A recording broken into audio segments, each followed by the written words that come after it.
play is going to be a big storyline to watch here tonight. ACC opener for Duke. Virginia Tech trying to rebound from an embarrassing defeat last week. Virginia Tech won the toss. They deferred their option. So Daniel Jones will get the football in his hands to start. The kickoff is a low bouncing ball fielded inside the 5 by Deion Jackson. And he'll get across the 20, stop it around the 22-yard line. Daniel Jones, a big dual threat quarterback from Charlotte, North Carolina. And again, back only 3 weeks after breaking his left collarbone at Northwestern. He had surgery on the 9th of September, just 20 days ago. But he says he's basically 100%. Do you expect any lingering effects here tonight? No, they wouldn't have put him out there if he wasn't, but I do expect to see early on some pressure from Bud Foster. So here we go, first play from scrimmage for the Blue Devils. It's Britton Brown, the sophomore running back. And Duke ran for 372 last week against NC Central. Brown had 118 of it. We'll see how much they run. Try and take some of the pressure off Daniel Jones here in his first game in a few weeks.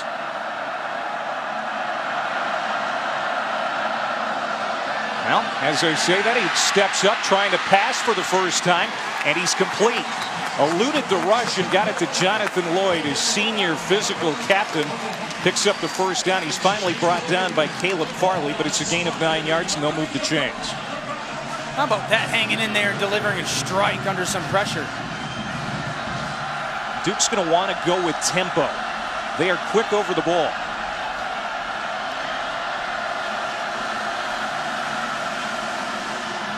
On first down, it's Brown again. And he'll work his way ahead for a few yards. Dylan Rivers brings him down to the turf. This is a very young defense for Virginia Tech. Maybe the youngest Bud Foster's ever had. Certainly going through some growing pains right now. And Clay, you mentioned the pressure. It'll be interesting to see if this youth from Virginia Tech's defense handles it. Second down and 7 for the Blue Devils on their opening series. Jones, Cox fires, complete, not across midfield. This Duke offense finding some traction early. That's a 10-yard pickup for Chris Taylor, the veteran receiver. That's his 7th catch of the year. And I like what I'm seeing out of Daniel Jones. Get it out of my hand, get some completions. Don't let this rush get home. Back to the ground. Brown trying to cut the edge, and he is cut down. That'll be a loss of a yard or two. Reggie Floyd, the captain, and one of the few veterans on this defense. Really the lone veteran on the back half. Makes a nice play for the Hokies.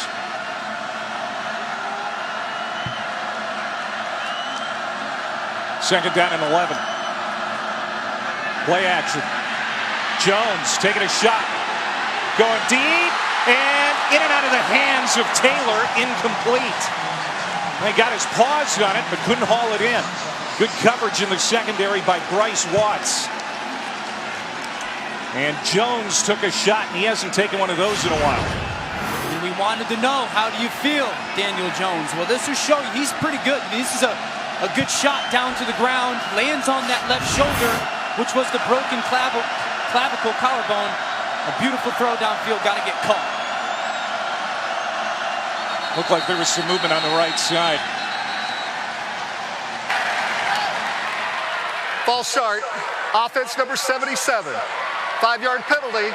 This is maybe it should, because a lot of guys come back quickly from these injuries. Rolling out Jones on third down and long. He'll throw it away, and Duke's going to have to punt. And there's a flag down.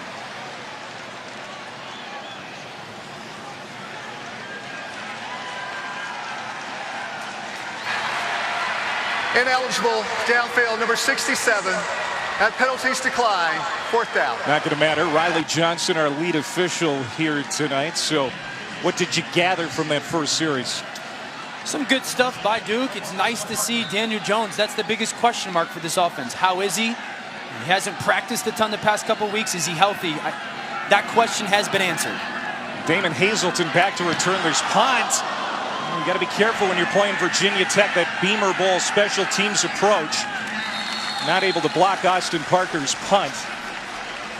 And it's dead at the 23. That's where Tech will have it for the first time when we... Welcome to the ACC. It's what we've been waiting on all along, since January.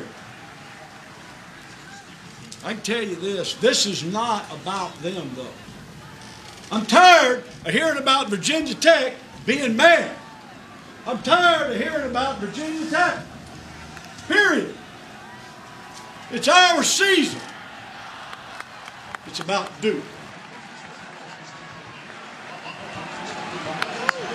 He has changed the way people think about Duke football in the past 11 years.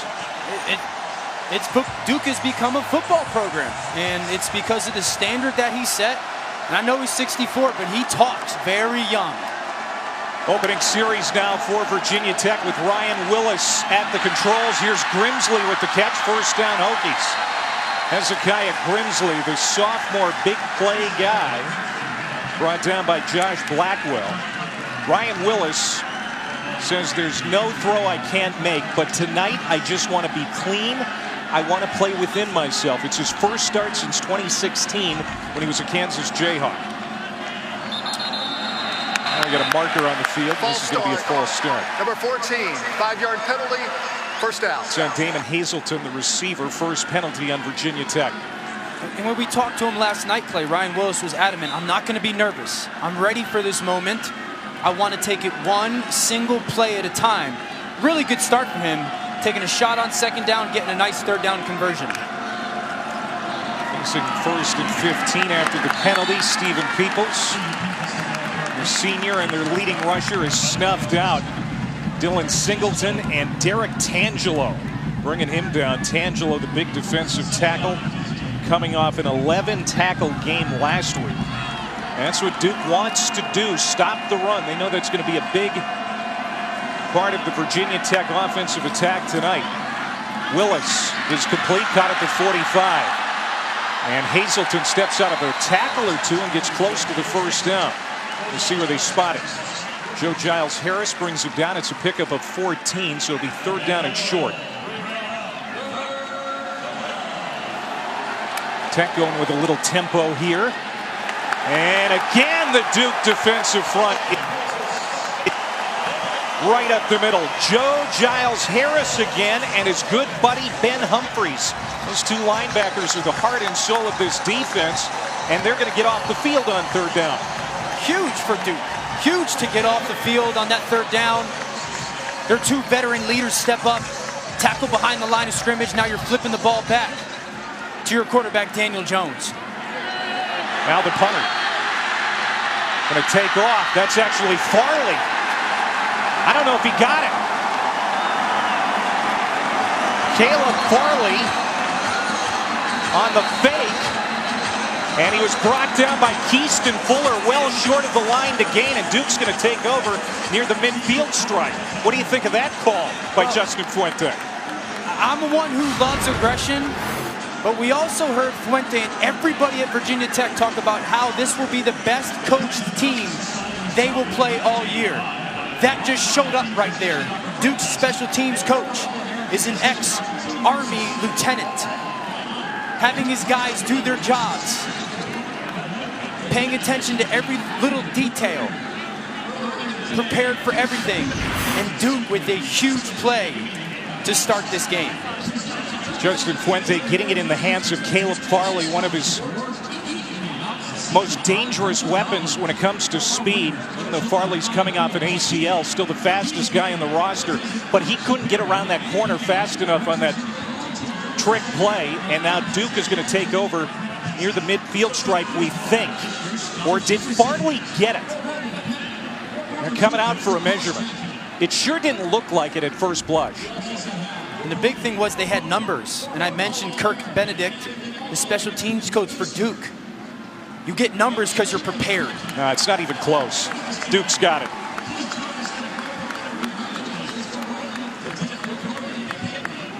So Justin Fuente gambles a bit.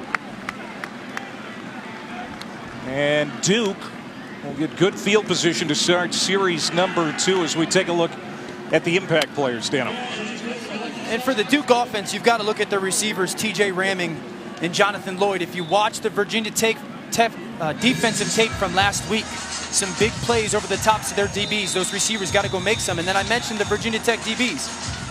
Farley and Bryce Watts, they're going to be tested tonight. You cannot be just in position. You have to go make some plays. TJ Ramming, the senior out of Powder Springs, Georgia. The top of your screen. Jones looking that way, and it'll be caught by Lloyd, and he is met immediately and thrown down to the turf. It's going to be a pickup of a few. Javon Quillen, cornerback, makes the tackle. That was a long throw for Daniel Jones. Second down and 7. There's Britton Brown again right up the middle to bring up third down and manageable. Gentlemen, just remember 3 weeks ago, a metal plate was inserted to stabilize the break on the left collarbone of Daniel Jones. He took that first hit like a champ. But this Duke offense is different with Jones. It ignites the receivers, according to head coach David Cutcliffe. No doubt about it. They've got their leader back.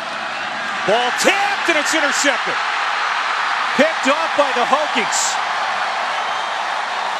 First interception thrown this year. It's Reggie Floyd picking it off. Duke quarterbacks hadn't thrown an interception until that one. It was tipped at the line and right into the hands of Reggie Floyd. And Clay, the play is really made by Khalil Ladler, coming off the edge, who had a rough week last week in some pass defense issues. He blitzes off the edge, and you know me, I'm always saying find a way to impact the play if you can't get home. Ball up in the air, big pick for Virginia Tech's defense. Exactly what this defense needed, especially after that gut punch last week. Deshaun McClease will run it ahead for the Hokies. They'll pick up about 6 on first down. And really what it is that Virginia Tech defense kind of bails their head coach out in a way with the fake punt. It's McClease again. He's got a first down and more. They'll carry it to the 30-yard line. Deshaun McClease really bulked up this offseason. Added about 26 pounds of muscle. He looks great. The sophomore from Chesapeake, Virginia. He'll move the chains. I love when he gets his shoulders square to the line of scrimmage. Speed downhill. Here's Willis. Lobbing it down, and there's some contact in the secondary. Damon Hazelton, the intended receiver. It sure looked like Josh Blackwell had a piece of jersey. No penalty. Blackwell might have gotten away with a little bit here. I mean, there's definitely a little bit of a jersey tug, but I will say this. Virginia Tech making it very clear. If Duke is going to play press man on them, they are going to take their shots to Hazelton downfield. How about Blackwell, though? If you're not cheating, you're not trying, right? Redshirt freshman got away with it. Now here's McClease again, and he's driven down hard by Giles Harris. Man, is he a playmaker. 259 career tackles coming into the night. And now it's 3rd and long. You hit it right on the head, Clay. I mean, he's a playmaker for this defense. He's seen everything. He knows this Virginia Tech offense very good. He says this defense is great. We play with tons of passion. They're in long field goal range right now. Willis is complete on that slant route. It was plucked by Phil Patterson. That's just his 6th catch of the year, but it's a big one. Puts the Hokies down at the 11-yard line, a gain of 18. How about Ryan Willis right now? Standing in the pocket with some poise. They get man-to-man off Duke's defense. He finds his in-breaker for a big touchdown. He's been very impressive so far, not hesitating to drive balls. Back to the ground.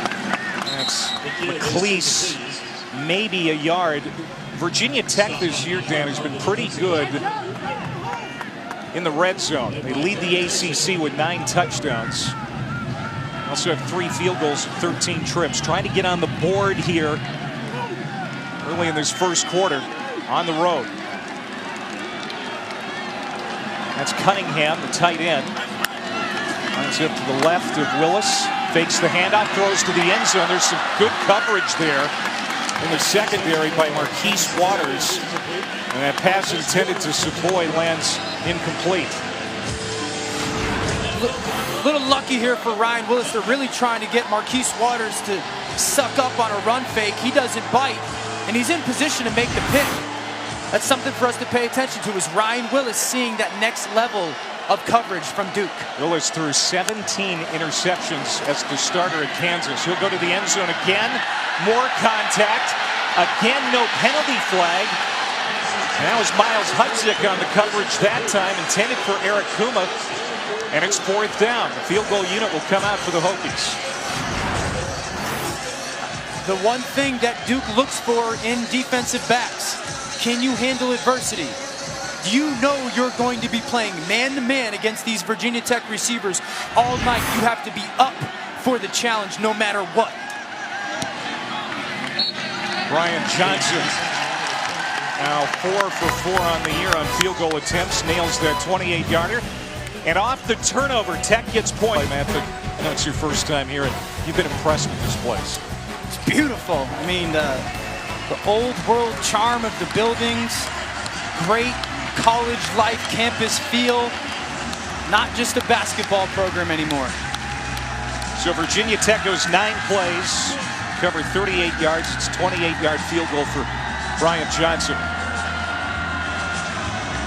Off the Duke turnover, first interception thrown this year by Duke quarterbacks. Daniel Jones had his pass tipped at midfield. Duke turns it into 3 points, and now Duke, the 30 for 30s.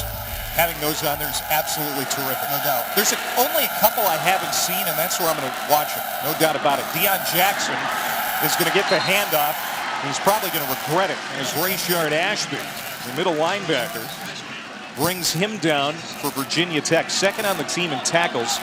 He is young for this Bud Foster lunch pail defense, but Foster trusts him. 2nd and 10. Jackson on the swing pass. Steps across the 25. He's nudged down at the 26. Here comes another 3rd down situation for Duke. This Virginia Tech defense looks energized right now. They look like a team that got somewhat offended by their performance last week, Clay. No doubt. Their ego is bruised. Duke hasn't converted a 3rd down opportunity yet. A play fake. Jones steps in, slings it to the 40, caught by Noah Gray, the 3rd string tight end, who keep this drive going. That's a pickup of 14. I mentioned in the open, Daniel Jones will always get the ball to the right read. That's the right read there, finding Noah Gray against this soft defense. Beautiful play by Daniel Jones of understanding the coverage and being a distributor.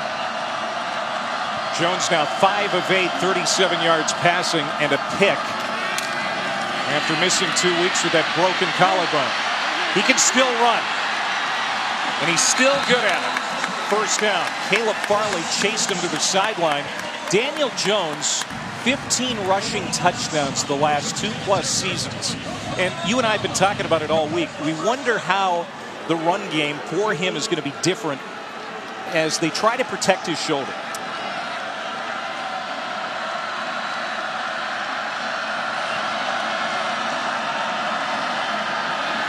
Play action to Jackson. Jones taking another deep shot down the field. Has Taylor, and again it's off his hands. Well, it's the 2nd time we saw Taylor just missed on a pass down the seam. And this is Duke watching film last week and realizing there's opportunities to push the ball downfield against Virginia Tech. Just missed another big shot. They're going to keep coming, Clay, until Virginia Tech proves they're going to stop it. Daniel Jones will keep launching that ball downfield. 18 freshmen and sophomores on the defensive 2 deep for Virginia Tech. So now 2nd and 10 for the Blue Devils. Jones slides ahead. Somehow got it away. It's caught at the 35-yard line by his tight end, Daniel Helm, the big senior. He'll move the chains again.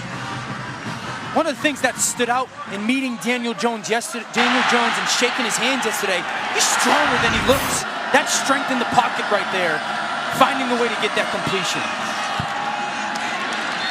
Jackson will get a couple. Great help, too, by the tight end Helm. Coming back, knowing that Jones was in trouble, got open. Cart mentioned how it's going to energize their receivers with Daniel Jones back. It's going to energize this whole football team.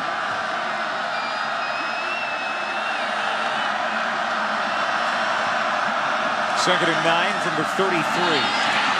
Jones on the keeper. Another first down for Duke. You know, gentlemen, I spoke to the legend Bud Foster right before the game, and they didn't know if Daniel Jones would be in the lineup because of the injury, but he's so impressed with this kid. He said he's a big-time NFL prospect.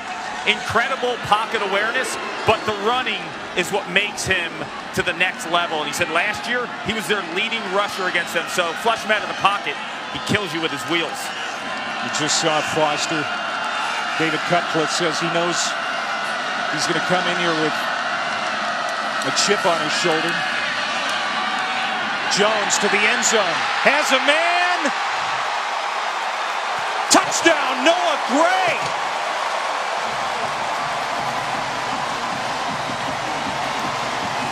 Did he stay in bounds? They call it a touchdown on the field. They'll look at it again. They take the receiver up top and move the whole right side of the secondary away, and then they find Noah Gray just up the sideline on a wheel route. Beautiful play design by Fuente. And finally, someone for Duke makes a catch for Daniel Jones. What an impressive start for him coming off of his injury. First touchdown this year for Gray as he is able to complete the catch. Now Colin Wareham, the walk-on kicker, comes on for the extra point.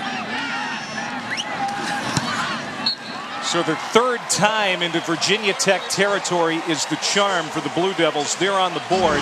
9 plays, 75 yards. Jones to Gray for 6. Love the play design by Fuente. He finds Gray down the sideline. Wins and an ACC Coastal title since he replaced Frank Beamer. But right now, the only thing anybody's talking about is last week when it comes to the Hokies. His team is down now 7-3 here in the first quarter.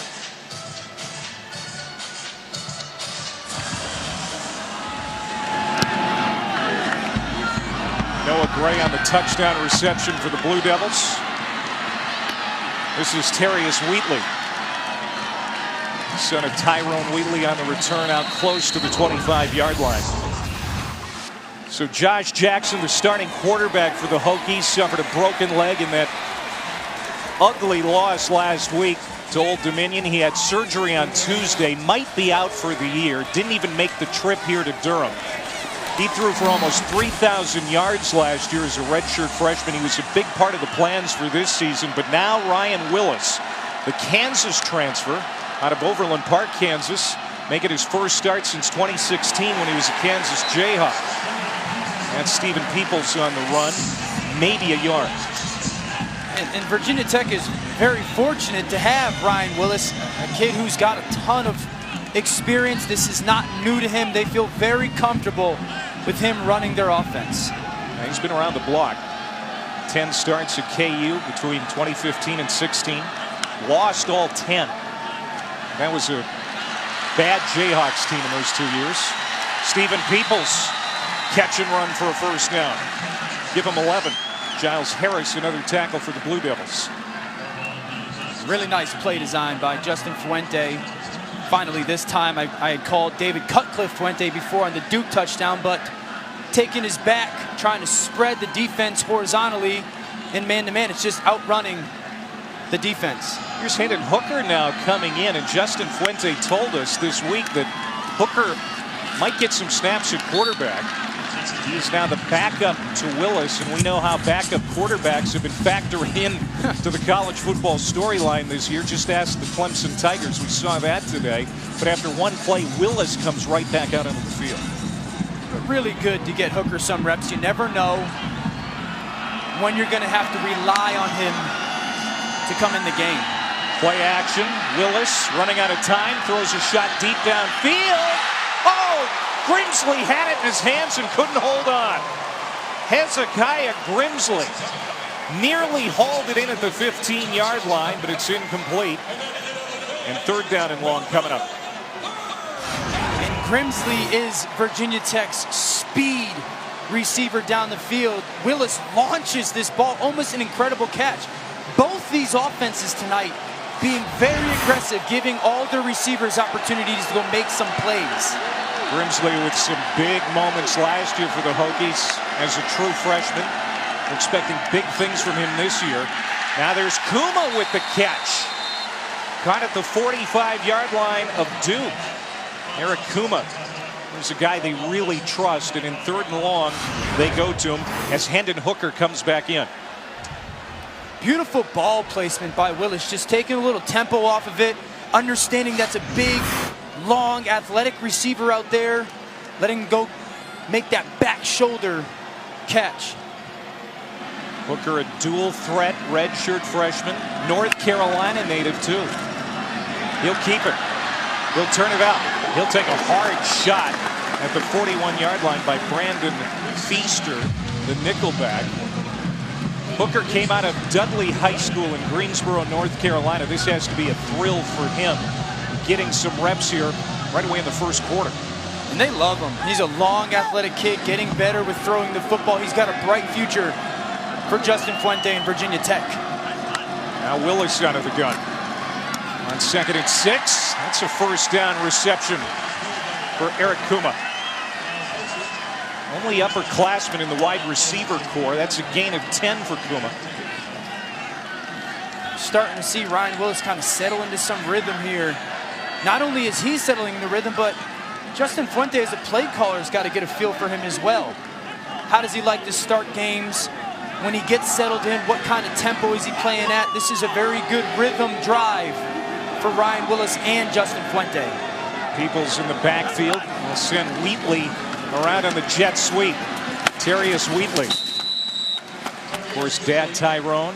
Wheatley did not play last week for Virginia Tech. He was sick. It was just a perfect storm last week in that loss to Old Dominion. Guys were sick. They were hurt. They lose their starting quarterback. The backup quarterback for the Monarchs goes out of his mind. And Virginia Tech is down after one quarter here in Durham. Justin Fuente and the Hokies marching the football into Duke territory. The drive continues next. To promote National Childhood Cancer Awareness. Tonight, these kids and their families were recognized, and we wish them the best in their fight. Virginia Tech going to the end zone. There's Damon Hazelton hauling it in. Touchdown. Ryan Willis with his second touchdown pass in as many weeks. That's a 27-yard hookup, and Virginia Tech goes back in front. And Virginia Tech knew they were going to have to take advantage of some press man coverage from Duke on the back end. We've seen shot after shot after shot coming out of the quarter. Take another one, big touchdown for Virginia Tech. Johnson Tech's on the extra point. Ryan Willis threw for 131 yards and a touchdown after Josh Jackson got hurt last week. You know, we've seen some pretty good things from him here so far tonight, and the Hokies are on top. So Hazelton on that touchdown reception, completing a 9-play, 76-yard drive for the Hokies. And they're back on top, 10-7. That's the touchback. Let's go to the studio for an update with Chris Cotter.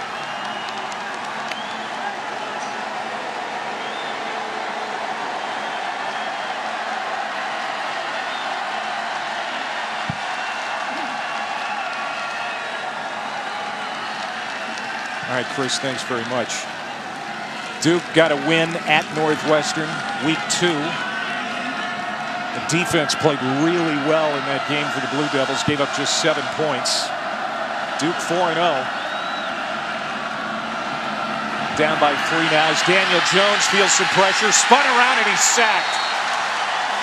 At the 16-yard line, first sack tonight for the Hokies defense. It's Ricky Walker and House Gaines meeting at the quarterback. Ricky Waters going to be have to be the guy that kind of puts this Virginia Tech defensive line on his back. Gaines with some pressure forces Jones to step up. Walker right there for the sack. Receiver screen, TJ Ramming plucking away across the 30, and he's tripped up at the 32-yard line. Get a big chunk of it back. That's their guy, TJ Ramming, closing in on 200 career catches. It's a gain of 15. It'll bring up third down and about 3. How nice is it to have a guy like TJ Ramming on a 2nd and long that you can just get the ball out to him in space and make something happen.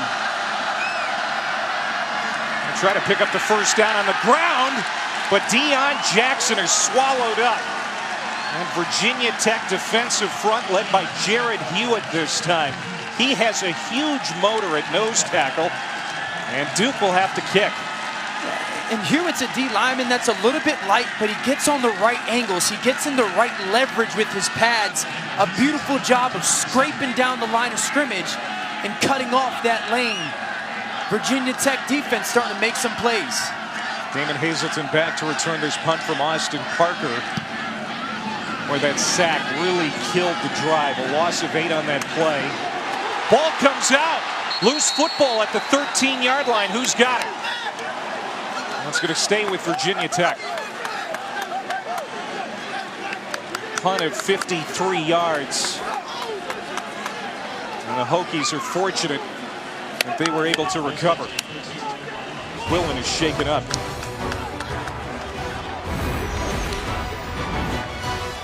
Special teams always a factor for Virginia Tech. They almost cut.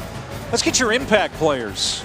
Well, for Virginia Tech, they're such a good run team. It's got to be their back, Stephen Peoples and Deshaun McClease, to continue to allow those shots downfield. And then for the Duke defense, Sarah Norton, D. Mukeji, got to get some pressure on this Virginia Tech offensive line. How about Trey Hornbuckle? He makes impact on that play. He comes in and makes the hit for a loss of 5 on Sean Savoy. That jet sweep went nowhere. That was a clothesline. No hesitation from Hornbuckle right there. He sees the tackle pull. Savoy comes across. Huge hit. He's lucky to hang on to that ball. Worst Tech starting field position, and it gets worse. 2nd and 15 now. Try to run their way back to the original line of scrimmage with Terrius Wheatley. Joe Giles Harris, another tackle. Dylan Singleton helped out. And now it's third down at about 14. And if I'm Duke defensively, I've seen Virginia Tech take so many shots in my man-to-man. I want to play off, play some zone, make Ryan Willis get through a progression. See what kind of pressure they bring. There's a twist up front. Man wide open, it's Grimsley. Across the 30, down at the 33. First down. Grimsley just with a quick release seam, and he's just let go. Nice job of Ryan Willis finding him in that split safety defense. Very impressive right now, understanding what's going on from the Duke defense. Grimsley, a little ginger going over to the sideline. They need him. Willis now 8 of 13, 138 and a touchdown pass. Looking to throw here. Drops it off underneath to Dalton Keene, the tight end. Steps out of a tackle, big run.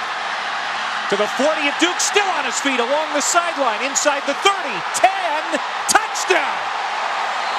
Dalton Keene, the guy they call Rambo, takes it 67 yards after the catch.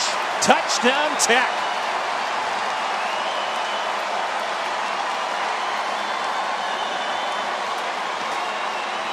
How about Dalton Keene showing the ability to break some tackles and not run away from a bunch of defensive guys. A young sophomore for them. They want to try to get the ball to him more and more. Beautiful play design. 4 plays, 87 yards.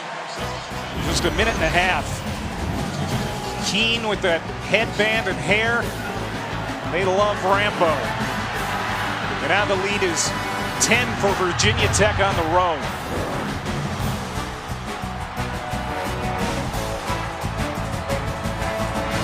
Rambo. There's Dalton Keene, the guy they call Rambo. And that 67-yard touchdown reception to make it a 10-point lead for Tech. 17 points.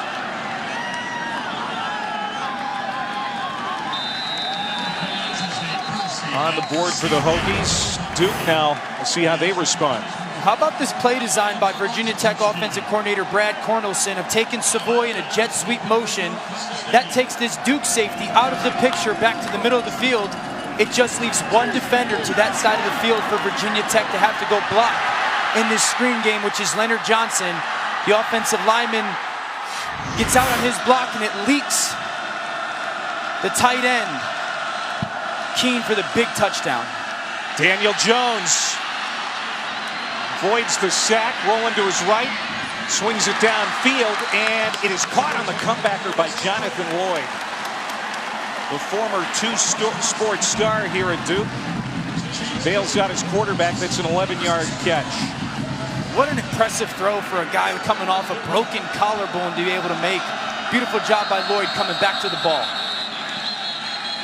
I think they're going to look at it again. The previous play of a catch on the sideline is under further review.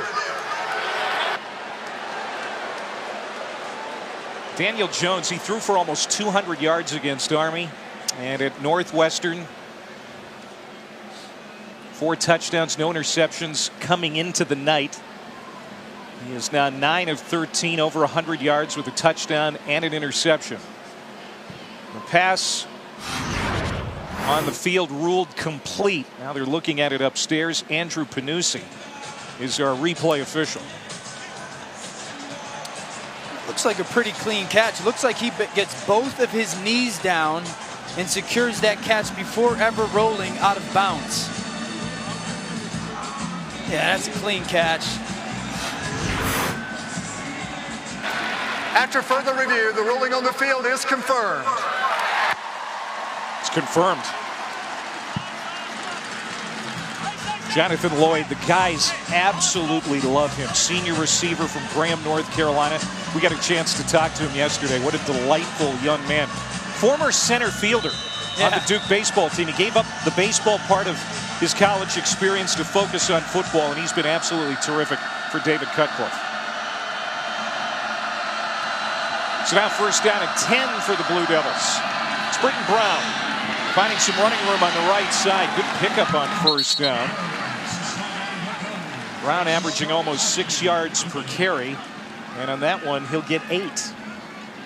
You see at the end of the play what he does best there is run so physical. He sets the tempo for Duke offensively when it comes to their run game. Inside handoff. Brown cut off. Changes field.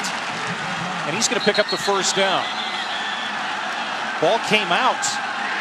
Oh, Dax Hollyfield recovers for Virginia Tech. That's another Duke turnover. Khalil Ladler with his second big play of this ball game. He tipped a pass that turned into an interception before, and he knocked that ball loose away from Britton Brown. And I mentioned Ladler was one of the Virginia Tech defenders that struggled a little bit last week.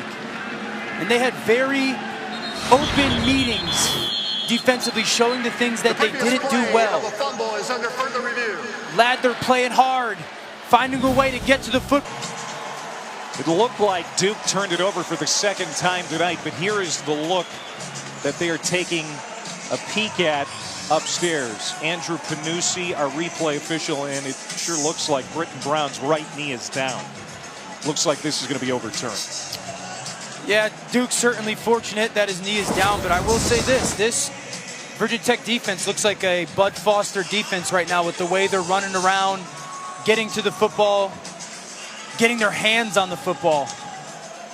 He's got to feel good about his young defense right now. It's a big review here at this point in the game. 2 things that they're probably looking at for sure if his knee was down, and the spot of the ball. After reviewing the play, the runner's knees was down before the ball came out. It'll be placed at the 46-yard line and a first down Duke. Turns out great for Duke. Not only is the call reversed, but they get a first down with 10:35 to go here before halftime. Don't be surprised if Duke comes out and take a shot here coming off of this long break, having a ton of time to talk about it offensively. Chris Taylor is the guy he's been taking shots with so far. He has missed him twice on big play attempts. A stoppage here as the officials talk. Daniel Jones back after missing a couple of games with a broken collarbone. And now they're all over at the Virginia Tech sideline talking to Justin Fuente. What's going on here? Fuente trying to, I would imagine, figure out, was it for sure a first down?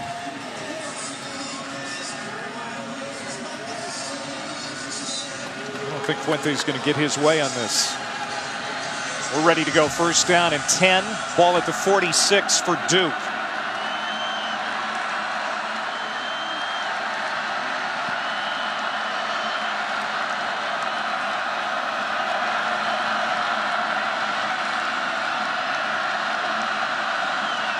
The lunch pail defense rushes 3. Jones slides, throws, complete. Back into Tech territory. That catch made by Copenhaver, his first touch tonight. The lunch pail defense is in full effect, playing with their hair on fire, but their short man, Trevon Hill, he's gone from the team. Only 3 starters back, and Javon Quillen, the right corner, holding his ribs, have not seen him back, but I'll tell you what they have going for him. The fan base is in full effect. Yeah, they travel well. The Hokies fans are here in full throat as Britton Brown is cut down on the far side by Reggie Floyd. He is a headhunter. The strong safety comes up. That's going to be a loss on the play. 3rd down and about 4. What stands out on tape with Reggie Floyd is he's quick to trigger. When he sees run, there's no hesitation. We saw it on that play right there. Yeah, Virginia Tech's defense could use Trevon Hill right now on a play like this. Looked like movement on that left side. No penalty flag. There is Taylor with the catch. We'll take it to the 34. Another first down for the Blue Devils as they keep the drive alive. Ashby on the tackle after the gain of 14. TJ ramming in the slot. He demands so much attention. He just runs a little seam route, and Taylor's right there to fill the void. Jones is finding him.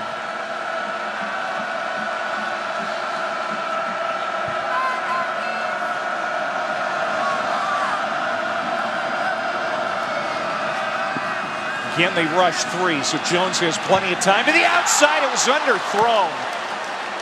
And Divine Diablo nearly had a pick. He was going for TJ ramming, but Diablo jumped that route and nearly had the second interception for Tech. Ramming is open early on that outbreaker, and Daniel Jones was just late to him. Very lucky that Diablo's only able to break that pass up, because that could have been a pick 6 the other way. The Hokies have already turned 1 interception into points. Taylor steps out of a tackle, and he's finally tripped up at the 22-yard line. I really like Chris Taylor. It's a gain of 12. And Taylor walks off the field. Slow after making that catch. President of Duke's Student Athlete Advisory Committee. Graduated in May with a degree in economics. He is a bright kid. And we got a false start here for the Blue Devils.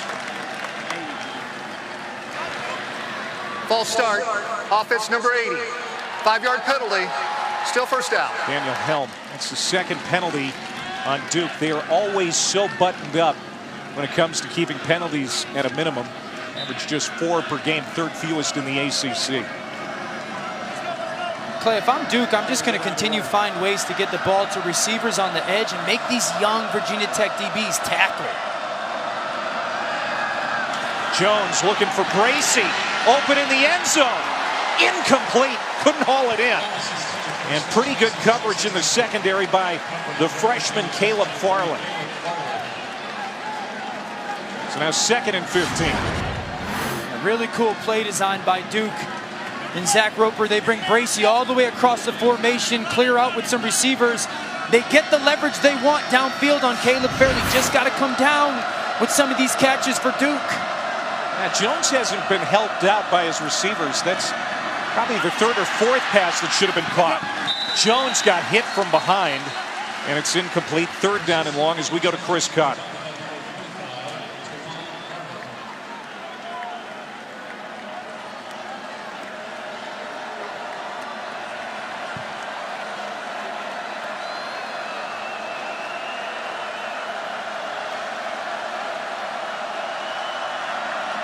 Whiteout in Happy Valley tonight. What a great atmosphere for that big one in the Big Ten. Deion Jackson straight up the middle. Gets to the 25-yard line. Robert Porcher on that stop. So the field goal unit will come out. This will be a long field goal attempt, or fairly long. Colin Wareham, 4 for 4 on field goal attempts this year. He has a long of 35. This is from 43. The hold of Jackson Hubbard. And it's no good. Wide left. First missed field goal this season for Duke. So the drive stalls out. Our school can compete. It's Ryan Willis doing a pretty good job in his first start in a couple of years. And is complete across the 40-yard line. Hazelton's knee was down at the 42. It's a gain of 17, but Ryan Willis, it's over 200 yards passing in this ball game with a couple of touchdowns. Justin Fuente said that the first time he ever saw him throw the ball, it was marvelous. He was blown away. That was an example of it, running away from where he wanted to throw that ball. Still enough arm strength. Shuttles in Hendon Hooker for a change of pace at quarterback. They hand out to McLeese. He gets back to the line of scrimmage, and that's it. There is a marker on the field. Holding. Offense number 74. 10-yard penalty. First down. It's on Braxton Pfaff, the right guard. Yeah. You know, I get that we're trying to get Hooker reps, but you've got a 10-point lead. Duke could be some way reeling a little bit. Ryan Willis is hot. I'm not a fan of taking him out of the game right now. We could deal with getting Hooker some reps later on.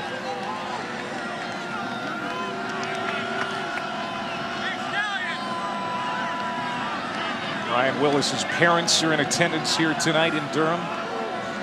Made the trip from suburban Kansas City. The handoff, and McLeese is stuffed in the backfield. You know, Ryan Willis, when we asked him last night, or I did, asked him what type of music he listens to pregame, he said, it doesn't really matter, not into music.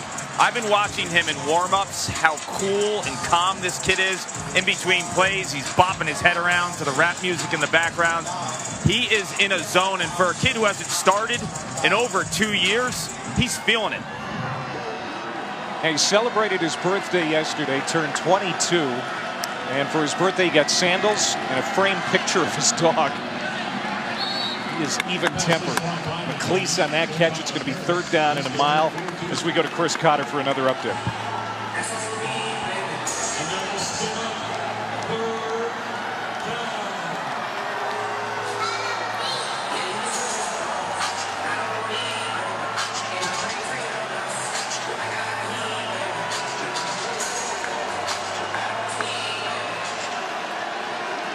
Virginia Tech, Chris, will host Notre Dame next week.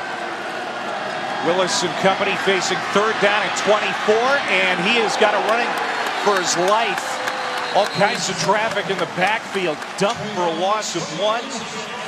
Trey Hornbuckle and Victor Dimukeji in the backfield, and the Blue Devils will get it back. Third and long. Virginia Tech tries to just make a safe and cautious play. Duke doesn't care. They're going to play the play no matter what. Some big hits right there on Ryan Willis. Oscar Bradburn, the famous number 25 jersey, the punter from Australia, gets it to Ramming, and Ramming is dumped at the 22. Quick timeout, just a 15-second break. Back to Durham in a bit. Epic, Dan Orlovsky, Paul Carcaterra back here at Wallace Wade Stadium in Durham, North Carolina. Duke has the football back. Down 10 with 4:21 to go before halftime. This offense needs to find a spark. Britton Brown isn't going to give him much on that run play. Runner was down. There's no fumble. Down at about the 23. Khalil Ladler having himself a first half. Starting weak side linebacker this week. Number 9. Started at free safety last week for the Hokies. And that's the thing about Bud Foster's defense down there. They've got some versatile guys who play about anywhere. And the big thing is they don't give up runs. I mean, they only allow 88 yards a game on the ground, and we're seeing this defensive line get penetration tonight. They've given up just 173 total offense so far, and they almost had another interception. Dax Holyfield had his hands on it. Rayshard Ashby was in the general vicinity. Almost picked Jones off for the second time. And Ashby was a guy that I mentioned last week, struggled a little bit in pass coverage. Nice job of playing his deep zone, getting his hand up on a ball. You keep getting your hands on balls, they're going to start falling your way for this Virginia Tech defense right now, Clay. There's a couple of close calls on the last 2 series for Jones. Duke 2 of 6 on third down tonight. They need the 33-yard line to keep this drive alive. That was a nice catch on the sideline by Chris Taylor. He's about a yard short of the line to gain.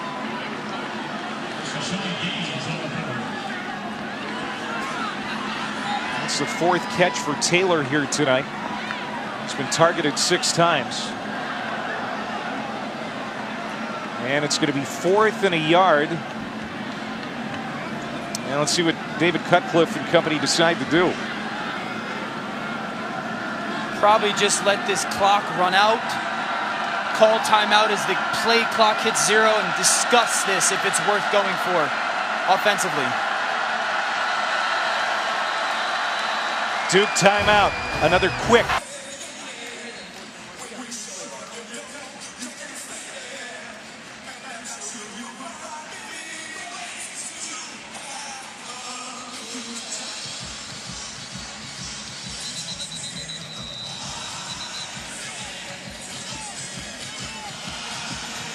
All right, Chris, we'll see you in just a sec. We've got 2:53 to go before halftime.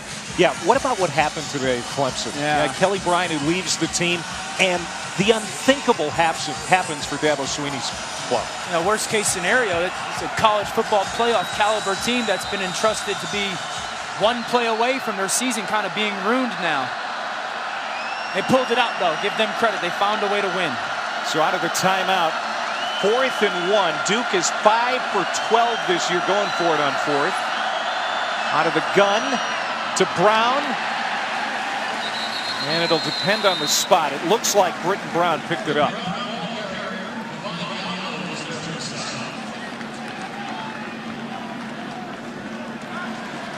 And they will move the chains. A little bit of a power play pulled by the backside guard. Santos, follow your blocker. I love the aggressive call by Cutcliffe. This time it's Deion Jackson on the run, nowhere to go. Boy, that closed quickly. How about the defensive effort here by the Hokies? Gave up 632 total offense last week for Old Dominion, the most yardage allowed by a Bud Foster defense since he became defensive coordinator way back in 1995. And here tonight, I think they have played inspired. Now they've answered the call all first half right now. They're along a 2nd and long, 3rd and long situations for Duke tonight. And now Jones pressured out of the pocket. On the hook, he'll slide down across to 35. Elbowed down there by Rayshard Ashby. And another 3rd and fairly long coming up for Duke. It's really been this defensive line. The House Gaines and Ricky Walkers and Hewitts and Dax Holyfield playing some linebacker who Bud Foster wanted to get on the field a little bit more. They've created a ton of penetration. Daniel Jones hasn't been comfortable. Fake the jet sweep. Jones got some heat off his backside, and that pass is incomplete. Intended for Lloyd. Watson the coverage. And the Duke punting unit will come out again. With 1:35 to go before half, Virginia Tech has all of its timeouts remaining. And a quarterback that's hot. And so if you're Virginia Tech and you're Brad Cornelson, their offensive coordinator, you're just going to go run your offense. You have plenty of time. You've got a quarterback who's hot, and you've got some weapons on the outside. So Damon Hazelton, who muffed the last punt he was trying to handle, gives way to C.J. Carroll, who backs off inside the 10. Carroll gets across the 15, and he's swarmed. Learning wisdom that can come from that. Yeah, and free advice is also worth the price you pay. 20-yard line and down at the 22 is Stephen Peoples. I mean, would you really care that much what Johnny Manziel has to say? He's a guy that came highly touted out of college, great career, early draft pick, same city. Maybe can teach him some of the things he didn't handle the best. Some of the same question marks, I guess, if you want to call them. So experience is the best teacher. He has a lot of it. Well, Virginia Tech nearly got Duke to jump offside. Good first half for Ryan Willis. He's well over 200 yards passing. The handoff here. And that is Peoples, who is brought down. It'll be 3rd down and 5. I actually think it's fascinating that Johnny Manziel can give Baker Mayfield advice. And if I was Baker Mayfield, I'd ask him one simple question. What would you do different? Yeah, absolutely. And that's why. That's fair. I mean, he's a guy who's been through a lot, right? Some of it's self-inflicted, no doubt. Can he educate Baker to make sure that doesn't happen to him? Duke takes the timeout. Game clock operator, please. 22 seconds remaining 25 seconds. in the first half. Playoff baseball's fantastic, man. October's a wonderful month for sports. How about this young Virginia Tech football team in this first half right now, responding off of last week? So Duke calling the timeout, hoping they're going to get the football back, and they might. Stephen Peoples on that carry. 4th down coming up, and another timeout. I don't mind that play call Final timeout of the half. from Virginia Tech. I really don't. You're taking another timeout off the board for Duke. Your defense is playing fantastic football. If you're Virginia Tech and Bud Foster, make Duke make a play against you. Duke ranked number 22 coming into the week. Kentucky football also in the Detroit Lions were champions of the NFL.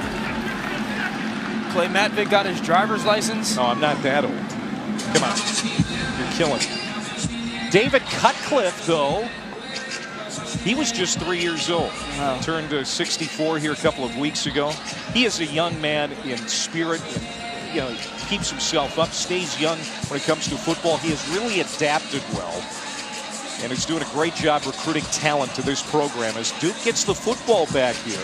They're out of timeouts with 16 seconds to go before half, and they're just going to take a knee. This is the thing that stood out to me when we hung out with Cutcliffe yesterday. He said, if I'm going to coach him, I've got to understand him. And he was talking about his players really good. That's going to take us to the half. 17-7 Virginia Tech. Daniel Jones' first start after missing 2 with a collarbone injury. Ryan Willis looked good for Tech, and they've got the lead. Commercial break. Of numbers. 632 is what they gave up to Old Dominion last week. But in the first half, just 184 yards total offense for Duke. And the biggest goal for the Hokies was stopping the Duke running game. They did that in the first half hour. 41 yards rushing for the Blue Devils. And what it's done is it's forced Duke to be in a ton of 3rd and longs. And they're 2 for 8 right now on 3rd down. Could have called for the fair catch, but Wheatley's going to return it. And he spins out of a tackle at the 23, gets close to the 32-yard line, and that's where the Hokies will go to work. Let's go down to Kark. He calmed down. That's what Justin Fuente told me about his starting quarterback, Ryan Willis. Remember, this is a kid who hadn't started in 2 years. His last start was at Kansas. This is his first start as a Hokie. Once he got into rhythm, 200 yards, 2 touchdowns in that first half. He said he loved his composure and his ability to make those big plays defensively. He said the key is they're mixing up their schemes, running different multiple looks every time they're out. And he wants to throw on first down. First play of the second half intended for Hazelton up the sideline. Some pretty good coverage there by Duke, led by Jeremy McDuffie, who's back. He's been dealing with a leg injury here in the first few weeks of the season. Second down and 10, but yeah, Willis, 224 yards passing, a couple of touchdowns. Product of Bishop Miege High School, Kansas City. And that is McLeese, brought down short of the 30 by Derek Tangelo and Joe Giles Harris. Third down and long here for the Hokies on their first possession of the half. And really the most impressive thing from Willis in the first half was Fuente had no idea what kind of decisions he was going to make once that game got going. Very impressive. We'll see what he can get done on this third and long. Duke showing a blitz. Picked up, thrown to the outside. That is caught by the tight end Chris Cunningham.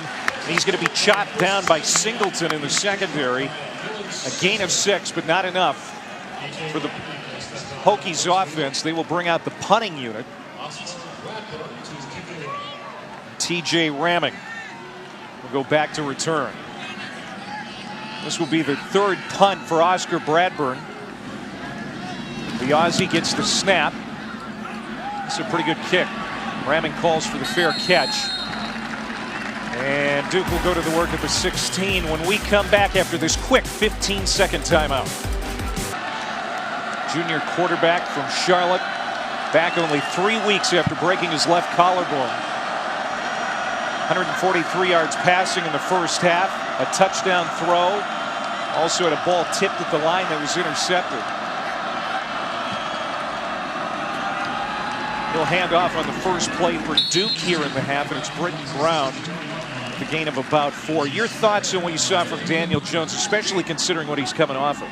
Certainly some moments when he looked like a guy who hadn't played in a couple weeks, late with some balls, but he also had some shots downfield that you'd love to see some of his receivers make for him. Britton Brown again.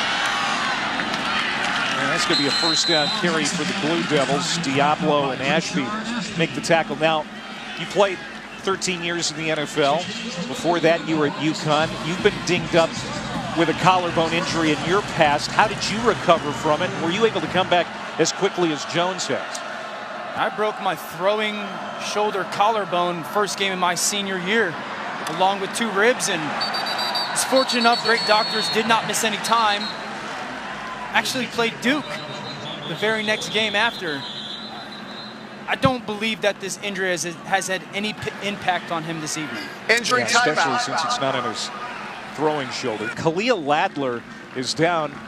They're getting it on the tackle of TJ Ramming. And now he's going to kind of gimp over to the sideline. Just spoke to David Cutcliffe moments before this second half started. He told me there are 2 things they need to do to attack the multiple schemes from Virginia Tech. Run right at them. And the second thing is they have to win these one-on-one battles in the outside and expose this defensive backfield from Virginia Tech. Now that run game really hasn't been getting any traction. This is an extension of the run game, and this bears fruit. TJ Ramming a big play.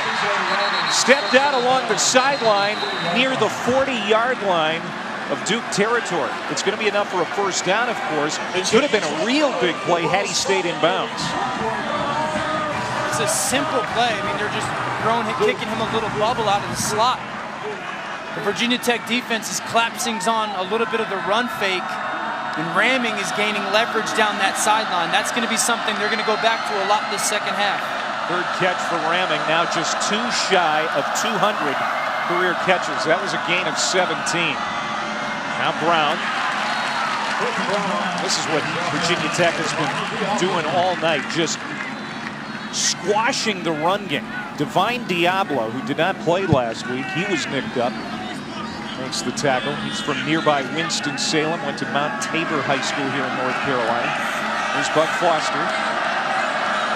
The fascinating thing with Bud Foster right now is he keeps changing it up on Duke. 3-man front, 4-man front. It's keeping them off balance in their run game. Rock solid Deion Jackson. Sophomore out of Atlanta goes ahead. 3rd down and 6. Jackson, 6 foot, 220 pounds. He is sheer muscle from the waist down. The big body running back. See what they do here on 3rd and 6. Jones slides up in the pocket, releases to Lloyd. I don't know, I don't think he's close enough. Stopped about a yard short of the 1st down. Farley and Ashby combine on the stop. I think the freshman Farley has really played well tonight in that Virginia Tech secondary. With tempo going for it on 4th down. Jackson lowers his head. I don't know. It's going to depend on the spot. The Hokies think they stopped him. They needed the 49 of Virginia Tech. Man, this Virginia Tech defense brought their lunch pail tonight and came to play. Look at the push off the ball on the Duke offensive line. And I don't think he got there, Clay. What a great job by the interior of the Virginia Tech defensive line. But it goes back to that 3rd down play by Caleb Farley. Driving on the ball, forcing that 4th down and short decision. Never giving up on a play. That's well short, and Virginia Tech will take over on downs. Duke was able to convert a 4th down earlier in this off against Kentucky November 6th. And the football teams for those two basketball powerhouses doing pretty well too. In fact, Kentucky is rolling against South Carolina here tonight. Trey Hornbuckle continues to play well. He tipped that pass. As Virginia Tech is looking at 2nd down now, their best field position to start a drive. They're in the midfield stripe. Yeah, Kentucky and Duke, both in the top 25 in college football. Duke is down tonight, and this is a good run for the Hokies. It's Stephen Peoples. Good 1st down, carry a gain of 14 for the senior from Virginia. Now they've just moved him out into an empty set, kind of off the hip of the tackle, bring him in quick motion, hand it off. It's just a simple outside zone, but one of those linebackers for Duke is displaced because of that initial set. Peoples had a career-high 156 on the ground last week. Now the receiver throws it, Sean Savoy. As Tech tries a little razzle-dazzle. Savoy, their smallest receiver. Had a great freshman year. He's been a little quiet this year in the receiving game, and he tries his hand at a pass, and you can see by the smile on his face, that just didn't quite work out. It was really a design to throw back to the quarterback, Ryan Willis, down the numbers. But Savoy peeked behind him, realized Duke was on his tail. I can't tell you how good of a decision that is. You always worry, receiver, he's going to make a throw, make the right choice. It's a penalty on the play. It's going to be grounding? Intentional grounding by the offense. The ball will be placed at the spot of the foul. It's a loss of down. Since the quarterback was not the original possessor of the ball who threw it away, there was not a receiver in the area. 2nd down at the spot of the foul. Here's another look at the play.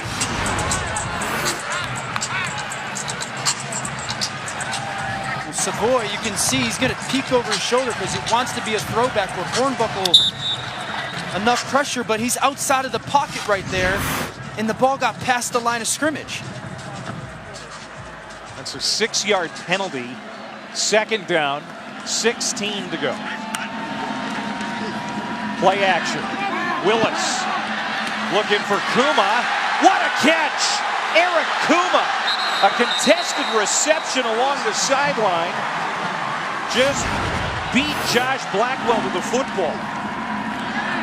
And now they're knocking on the door after that huge play of 38 yards. And this is the exact recipe Virginia Tech was looking for offensively, knowing we have to win these matchups downfield against Duke's corners, and they've done it all night, whether it's been Kuma, whether it's been Hazelton.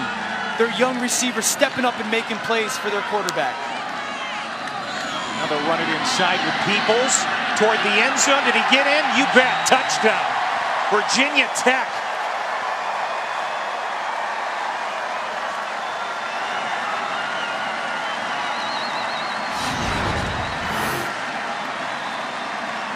Virginia Tech just decides to run the ball right down the strength of this Duke defense. And Stephen Peoples, their big-bodied back, finds a way to score off the going for it on 4th down. Duke, the defensive stop. Virginia Tech finds a way to turn that turnover on downs into a big touchdown. Stephen Peoples with his 5th rushing touchdown of the year, capping because he is balling for the Chiefs. All dat and a bag of chips, right? Through the end zone touchback. 21 unanswered points by Virginia Tech here. Let's get an update in the studio with Chris Cotter.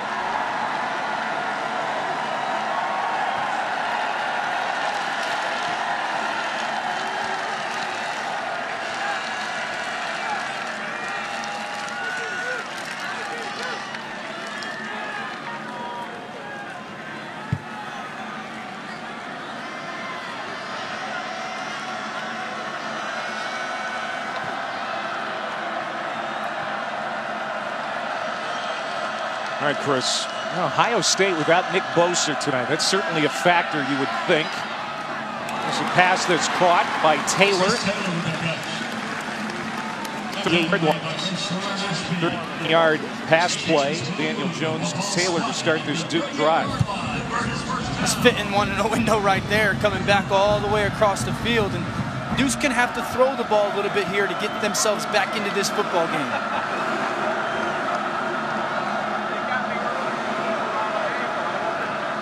Virginia Tech rushes 4. There's House Gaines getting in. House Young Gaines. 2nd sack for the Hokies. The junior from Rocky Mount, North Carolina, has played well tonight. Man, Bud Foster called it last night. He said House Gaines has got the potential to be that next dominant Virginia Tech defensive end that put fear into offensive tackles. He's having a big-time night. And he needed to. Trayvon Hill dismissed from the team this week. Their best pass rusher. Gaines has answered the bell. Jones comes underneath. Deion Jackson makes the catch. It'll be 3rd down and long again for Duke. You know, gentlemen, when you lose a guy like Trayvon Hill on the edge, you got to have someone to step up, and House Gaines is that guy. He loves football. When you talk to other players on the team like Ricky Walker, he said he eats, now let's see what Bud Foster kind of cooks up on this defense.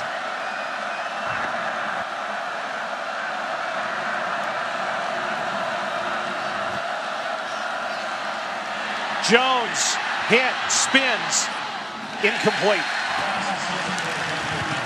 Helm, the closest receiver, and it's 4th down. And a man slow to get up for Virginia Tech. Emmanuel Belmar, their defensive end. Entry timeout. He's been promoted this week because of the Trayvon Hill dismissal. But they've all stepped up. They've all stepped up tonight. Belmar has stepped up. Ricky Walker has stepped. House Gaines has stepped up. They've all answered the bell from this coaching staff that we have to play better. No longer can our youth be an excuse for us. That defense, terrific. And now, keep an eye out for a punt block. Virginia Tech already has 1 on the year as Austin Parker gets the snap. Clean getaway, his 4th punt tonight. C.J. Carroll falls for the fair catch. Sideline. He really played well after Daniel Jones got hurt with that broken collarbone. And who knows, maybe we'll see him here tonight as a change of pace for the Duke offense, which is struggling. Ryan Willis in the Hokies offense picks up about 5 yards on that 1st down play. Willis His first start as a Virginia Tech Hokie has been admirable tonight. And he's really played mistake-free football, made good decisions with it, thrown it very well. The ball's never been put in harm's way by him. Nice job by him so far. That run to the 30 for McLeese. Third down and about 3. Again, the starting quarterback for Virginia Tech, Josh Jackson, suffered a broken leg last week. And loss at Old Dominion. Had surgery on Tuesday. Likely done for the year. They're holding out hope he could maybe make a comeback, but say it's doubtful at this point. Virginia Tech on third down tonight is 4 of 9. Send Hazelton in motion in the slot on the right. Looking to that side of the field. It is Willis complete for another first down, and it is Hazelton with the catch onto the 37-yard line, a gain of 8. He looks very comfortable right now, Dano. I love the play design, getting Hazelton with some off defense. And right now, Duke defensively can't find a way to get off the field. Ryan Willis went over to the sideline. I think that was just because of the shoulder pad that got misadjusted. And now Hendon Hooker comes back in. He's had several snaps here tonight. Good running quarterback. This time nowhere to go. It's going to be a loss. Loss of 1 is Ben Humphreys, the ACC leader in tackles, brings him down. Big number 34 in blue. A pleasure to talk to yesterday. Team captain for the Blue Devils. He is a bright guy. And he made it a point to be very clear to us that he's trying to squeeze out every single moment he has left in his Duke career. Like a coach on the field, he's nominated for the Campbell Trophy, which is college football's academic Heisman.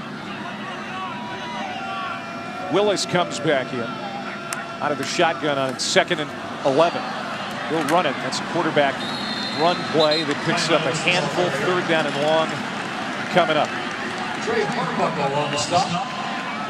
You know what's been really impressive tonight is watching this Virginia Tech offensive line play. The big left tackle comes back for them, Christian Darrisaw, a true freshman. He's going to be playing on Sundays one day.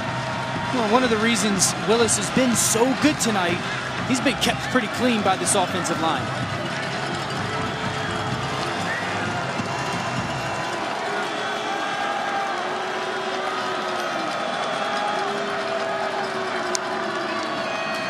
Willis with pressure and slammed down at the 29-yard line. 4th down, they'll have to punt. Let's go to Chris Carter for an update.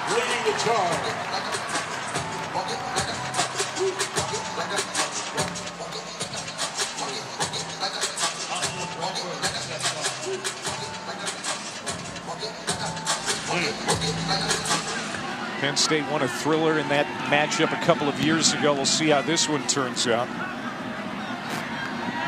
TJ ramming after he fielded that punt.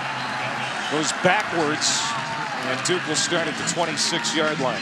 42-yard punt. Divine Diablo with great coverage. We're going to take a timeout here in Durham. 4:06 to go. Well, let's see if Zach Roper's offense can get something going here for Duke.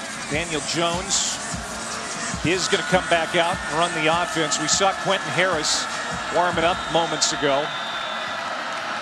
Jones 177 passing, a touchdown and an interception.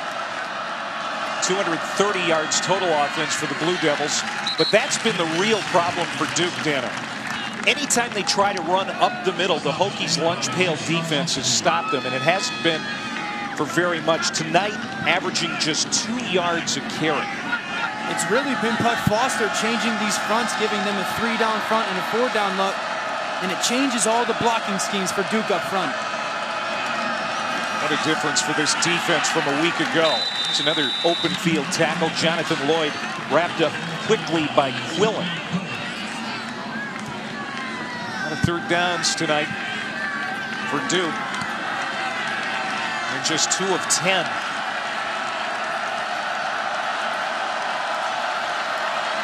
The Hokies faithful who have made the trip getting loud. It's only about 150 miles from Blacksburg here. Incomplete. Copenhaver, the tight end, the intended target. And it's a 3-and-out for Jones and the Duke Blue Devils. And even on 3rd and short, they decide to drop 8 guys in coverage, and all those underneath routes that are usually open when it's only 7 guys dropping in coverage aren't there anymore because that second level of coverage is suffocating. Second 3-and-out for Duke. Punt number 5 for Parker. Carroll back to return. The fair catch. 3 touchdowns for Virginia Tech. They have the lead early in this game. And this is the touchdown catch by Hazelton from Willis. Second touchdown pass of the year. And then how about Keene? Dalton Keene, they call him Rambo. 62-yard touchdown play after the catch. Up along the sideline, got into the end zone. And then McLeese with a touchdown run for Virginia Tech. They lead at 24-7 here late in the 3rd quarter. Duke hasn't scored since the 1st quarter. And Willis is spun down in the backfield. Really, really mature play by Ryan Willis right there, not taking a bad play and making it worse. So often you see a quarterback, a bobbled snap or something, you try to rush that handoff. Good decision by him of just taking that ball, getting whatever you can, and not allowing disaster to happen, especially with the 17-point lead. Trayvon McSwain made the hit. Duke with their 16th best scoring defense coming into the night, allowing just over 15 points per game. But Virginia Tech, their backup quarterback just a week ago, doing all right. That's a nice play. But it's going to be incomplete. Great effort for Eric Kuma along the sideline, but now he is shaken up. Injury timeout. Junior receiver out in front of the Duke bench. He had the wind knocked out of him as he went up for the grab, and you can see he was out of bounds. And made the catch anyway. Just great effort by Eric Kuma here tonight. Incredible extension to go up, putting his body on the line to try and go make that catch. He made the catch that set Virginia Tech up in the red zone and led to the McLeese touchdown earlier here in the half. And now he is up on his feet. Kuma, 3 catches, 67 yards. He's been targeted 5 times. And nearly made a nice play there. Pass. That play is under further review. They're going to review it. It was pretty clear on the replay we saw that it was indeed incomplete. That's how it was ruled on the field. Yeah, it almost looked like Kuma was going to be able to get his right foot down as he's going down to the ground, full extension to go make a catch. And it just looks like his foot just hangs in the air as he really lands down on his hip out of bounds. And I gotta imagine that's what's hurting Kuma right now, is just landing on that hip with such impact from the full extension. Almost, I mean, inches away from being an incredible catch and keeping Virginia Tech's offense out of a really long 3rd and long situation. He's one of the trusted veterans, and they have so few for Virginia Tech. The only upperclassman in the wide receiving core. Again, only 7 seniors on this team. He's a junior, but it's the youngest 2 deep in the ACC. They can't afford to lose too many guys, specifically veterans. Yeah, and even their sophomores, they've only started about 3 or 4 games themselves, so this is a very young team. To review, the ruling on the field is confirmed. Word from Riley Johnson confirms what we thought. Incompletion. And if you're Virginia Tech right now on offense and Brad Cornelson, their offensive coordinator, last 3rd down, Duke decided to blitz you, got home for a sack. I'd like to see a screen here, anticipating some kind of pressure from Duke, see if you can pop a big play. Keene goes in motion. It's a very good blocker. And there are flags down, false start. Number 69 offense, 5-yard penalty. Still third down. Joshua Nijman, huge veteran tackle, 26th career start tonight. I know you think he could play on Sundays, but he makes a mistake there, and that just exacerbates the problem here. Third down and 18 now. He was the big lineman that popped that huge screen touchdown to Keene. And now you got to be very smart with this play call, not giving Duke any type of momentum on a turnover or anything. Probably take this ball to Ryan Willis's hands. And they will try to run. Ball loose. Virginia Tech fumbles. Duke tries to recover.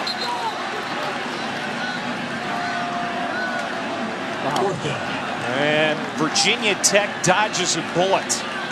Stephen Peoples is able to recover that loose football. And it's fourth down. This is almost disastrous. You're being smart with your play call, running a draw, and you almost give Duke the break that they need. A nice job by Peoples getting on that ball.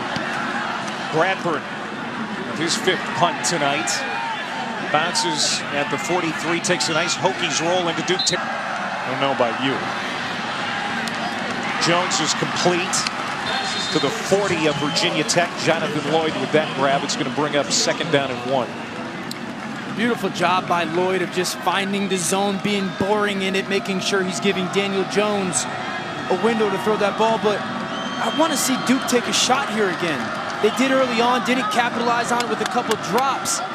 Take a shot, see if you can breathe some life into this offense. Yeah, they need to take advantage of this great field position to start the drive. That is Lloyd. Can't get out of the tackle of Javon Quillen. Boy, the corners have done a much better job tonight than what we saw against Old Dominion. The most impressive thing is their tackling. The whole defense that's tackled so well, and the corners have been in space a lot, making nice tackles.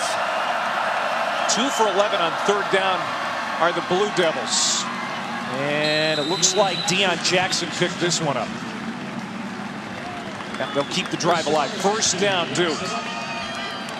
Virginia Tech just making everything so hard on Duke's offense right now. Nothing is being given to them, and I'll go back to it. You got to be willing to take a shot right here.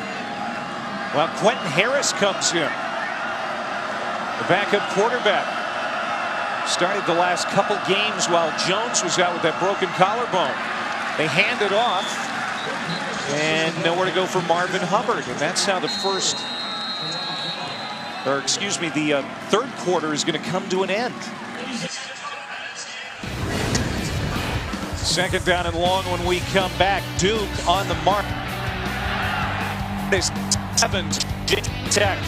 Tech trying to get to 2 in the ACC with a win here tonight. 24-7. Virginia Tech has responded well after being embarrassed last week at Old Dominion.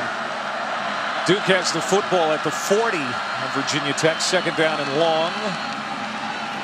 And this is Jackson up the middle. He'll get to the 30 as Ricky Walker brings him down. Duke hasn't scored since the 4th quarter. A 23-yard touchdown catch by Gray. That's batted down. And it's 4th down as Bryce Watts made the play. Intended for Chris Taylor. And now a decision here for Duke. You got to go for it. Yeah. Duke. Yeah, I mean, this is crucial time. Find a way to get TJ ramming in space with a one-on-one. Daniel Jones, look for him. They converted once here tonight on 4th down. Jones fakes the throw to the near side, rolls to the right, complete to Jackson. He's got a lot of room. Inside the 5-yard line, Deion Jackson. Nudged out by Javon Quillen. But a play of 28 yards, and Duke is knocking on the door. Love the design by Zach Roper. Sneaking the back out in a man situation. Huge conversion. Now they run it with Jackson. It's right to the doorstep. Reggie Floyd keeps him out. Second down and goal to go for the Blue Devils. You know, if they can get in here quickly, a lot of game left. But Duke definitely needs a touchdown in this drive. Settling for 3, I don't think it's going to do much good. No doubt. They jump into the end zone. It is Jackson with an athletic play to get in. Wow. First point since there was 3:25 left on the clock in the first quarter for the Duke Blue Devils. How about Jackson able to go up over the top of this penetrating low Virginia Tech defensive line? They've been stopped a little bit on some 4th and shorts. They rely on their young athletic back to go up over the top. And now it's 24-14. Deion Jackson, great bloodlines. Mom was an All-American track and field star at Miami. Dad was a great running back at the Citadel, using those bloodlines. And in Connecticut, down the street from Yale University, there's a lot of buildings on the Duke campus that remind me a lot of that beautiful Yale architecture. And Wheatley will take a knee. Virginia Tech will start at the 25. Top 25 rankings, specifically the top 10, presented by Goodyear. You see the results today. Alabama, Georgia, Clemson all win, albeit Clemson had a hard time today. Ohio State is trailing Penn State. That's on ABC right now. And LSU is down to Ole Miss in that football game. We'll get a couple shakeups. Yeah, Stanford's losing to Notre Dame, too.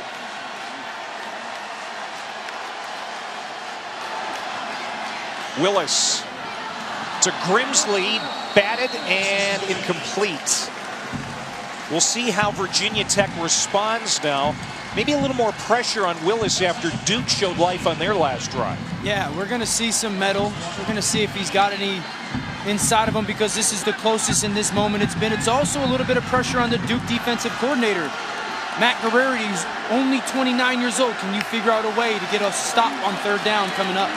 McLeese trying to pick his way with the Duke defenders. Gets 3. 3rd down and 7. You see Matt Guerrieri. He's in the white hat behind that post. Just 29. He and Ben Albert sharing that defensive coordinator role. An impressive young man. Recently lost his dad, Jim, to cancer. This team has rallied around him. This is the biggest 3rd down call of his career right now. 3rd and 7. Willis getting some pressure off the edge, throws it deep downfield, adjusting to the ball, and what a catch by Trey Turner. The 6'2" true freshman with an athletic play. This is almost a carbon copy replay of what happened to Virginia Tech's defense last week. Man-to-man and bunch of receivers for Virginia Tech are going and making plays down the field on opportunity balls, especially on 3rd down. Some great conversions tonight. Gain of 33 as Turner, the former high school basketball star, gets it to the 38-yard line of Duke. Stephen Peoples now on the run. That was the 5th 20-plus yard play tonight for the Virginia Tech offense with their new starting quarterback, Ryan Willis. But they haven't made it hard on him. As a quarterback, when I get to the line of scrimmage and I see press man, I go back to my thoughts of being in the schoolyard in recess. I'm going to find the guy that's better than everybody else and throw it to him. They're not making Ryan Willis think that much. Over 300 yards passing for Willis in his first start since 2016. He was the starter at Kansas. Rolls out to his right, dumps it off to Keene. He made a play like this in the first half that turned into a touchdown. This time gets to the 20. So the Hokies back in the red zone. 11:42 to go. Now they've started to move the pocket a little bit with him starting this drive on the move. Some bootlegs here, and he's just been in incredible rhythm all night. This is also why I thought this offense would be better with Willis, because of this downfield passing game he brings. Peoples again finds a little crease and gets inside the 15-yard line, down to the 13 for Stephen Peoples. Well, he has been the workhorse tonight. Now he's at 13 carries, 42 yards, and a touchdown.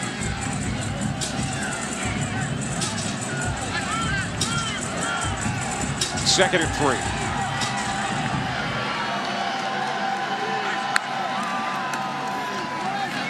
Peoples again.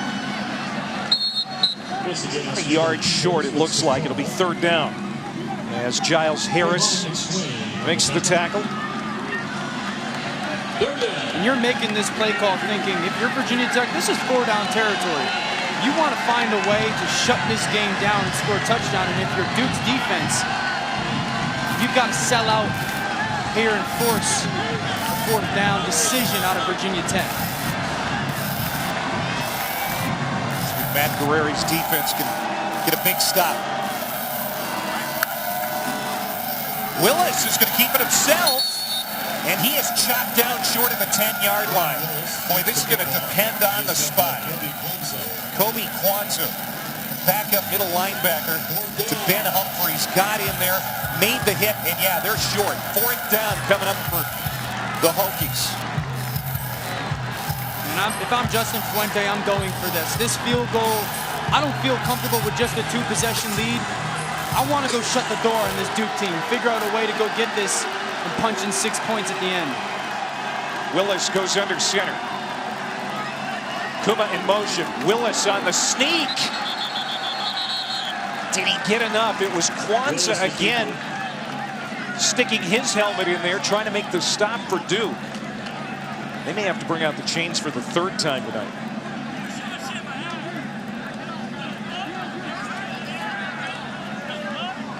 I don't know. Justin Fuente hoping he gets a favorable spot here. It is right on the 10.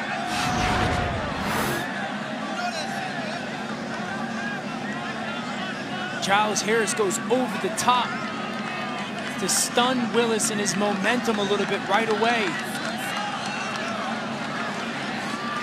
Where was his knee down? And where was the ball at the time? He looks short of that 10-yard line to me.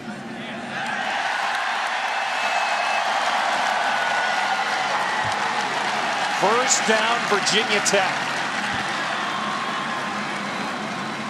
David Cutcliffe. There's a bit of disbelief there, maybe on the spot. You can see Coach Cutcliffe wanting to call a timeout right now to see if we can get a potential review. The Duke coaching staff, I see a couple of coaches there pleading their case on that sideline. The thing that would make a review Duke is challenging the ruling on the field of a first down. A challenge. So David Cutcliffe using a challenge. They'll take a look at it upstairs. Andrew Panucci is our replay official tonight. It's in his hand. It means there wasn't video evidence to overturn the call on the field, which was a first down on the keeper by Ryan Willis. And now David Cutcliffe out of challenges, and he's charged a timeout. Here's the reaction from Coach Cut. I got the same one up here, too. I thought there was pretty good evidence right there, video-wise, that showed Ryan Willis short of that 10-yard line. Big call in this game. And now Virginia Tech has it first down and goal to go. Leading by 10 with 9:14 to play. Willis is going to take a shot to the end zone. Penalty flags all over the place, and the ball is caught. Touchdown, Phil Patterson. Most likely pass interference, and it's not going to matter. What a catch by Patterson. He made a great adjustment. Defensive pass interference. That line results of the play, touchdown. Wow, with McDuffie all over him. The All-ACC defensive back did his best to disrupt that play. And even with the contact, Patterson hauls it in. First touchdown catch of the year for Patterson.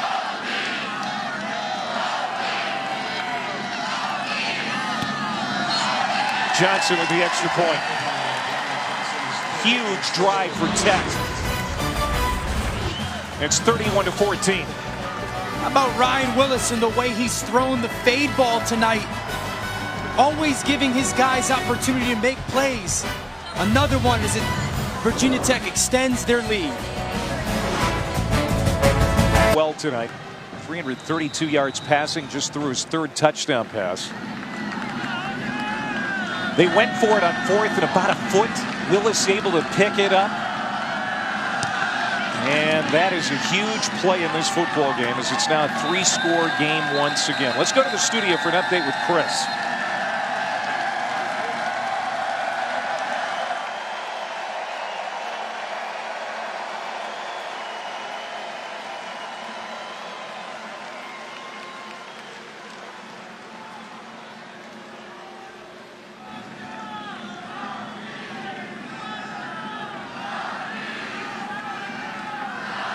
All right, Chris, next. Joe Burrow, what do you think of him?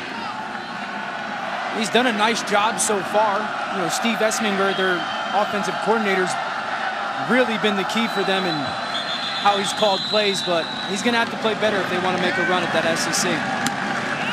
False start, Duke. False start, offense number 77.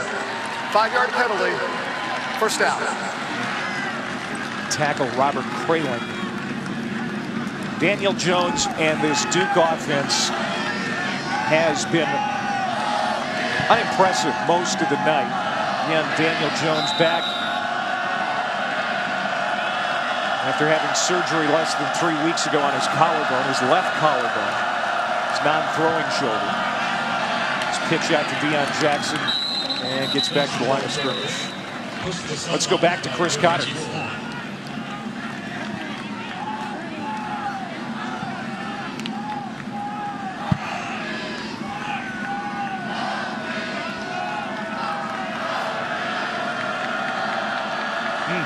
So now the Buckeyes on top in Happy Valley. Tunnel screen here to Lloyd. This could be third down. As Jared Hewitt, the nose tackle, makes the tackle. There have been too many situations just like this tonight for this Duke offense, Dano. Third and long, third and fairly long. And this Virginia Tech defense, hats off to them, especially how they played last week. They have responded well. Duke is 3 for 13 in third down situations. Jones hit hard. Slammed down on his right shoulder by Gaines and Walker. That is the second time they have met at the quarterback tonight. Gaines was just coming off on second down, running down that screen pass to Lloyd. Just a slap of the hands and speed rush on the outside. He has had... We've mentioned his name a couple of times tonight. Just such a big-time game on the edge. Ricky Walker in charge of the lunch pail this week. The senior. Combining with Gaines, that's their third sack for the Hokies defense tonight. Carroll dancing around, gets back to the 30-yard line with 7.5 to go. Here in Durham, 31-14. Justin Fuentes, Virginia Tech Hokies, in command here late. It's rolling in Durham, and their quarterback Ryan Willis, you could say he is from a competitive family that bets on themselves. He transferred from Kansas, had a walk-on to earn a scholarship at Virginia Tech. His dad, Steve Willis, walked on Kansas State as a kicker in the early 80s.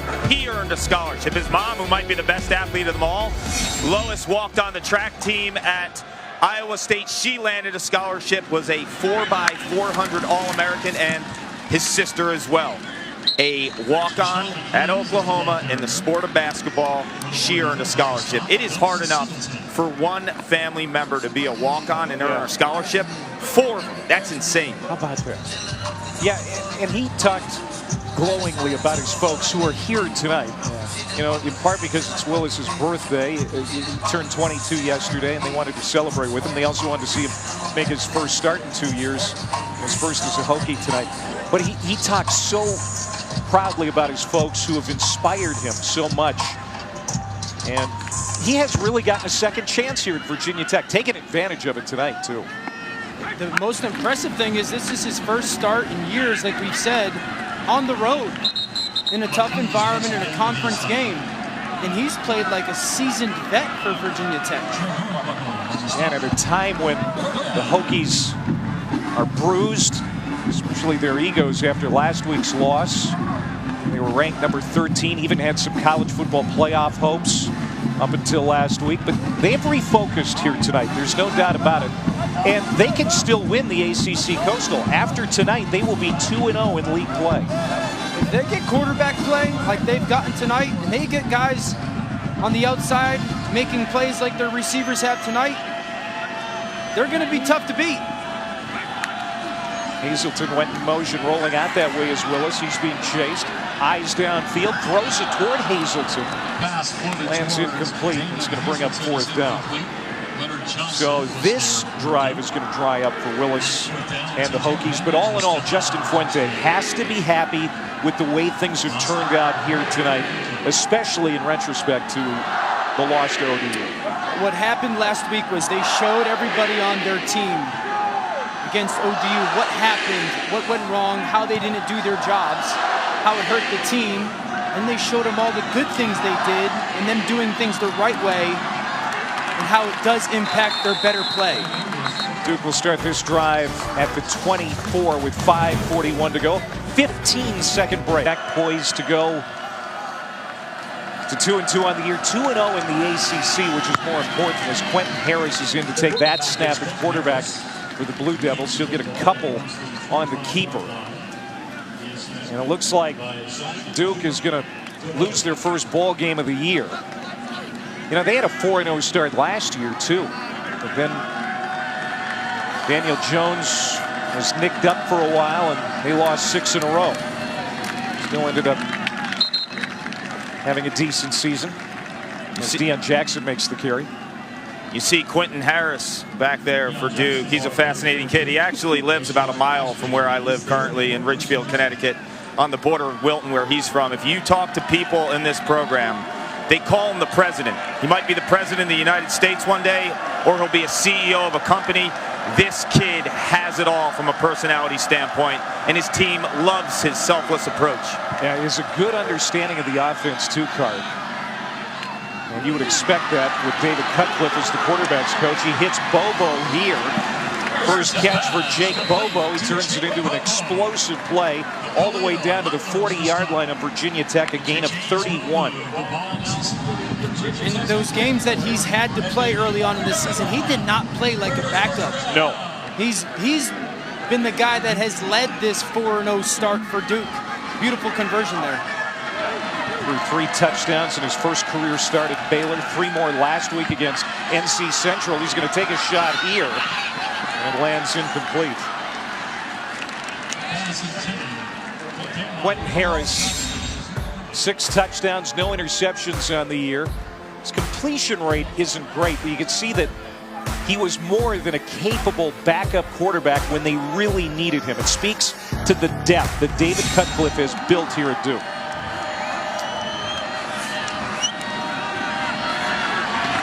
Running. Jackson.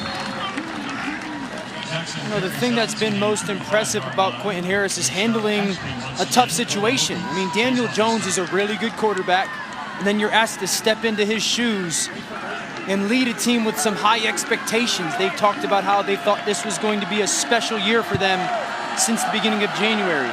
He's done exactly what's been asked of him.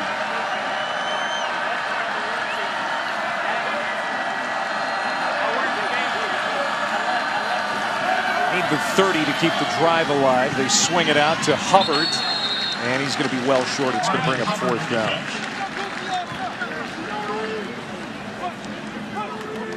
Hubbard looked like had the sideline there and just kind of lost his footing or fell out of a cleat.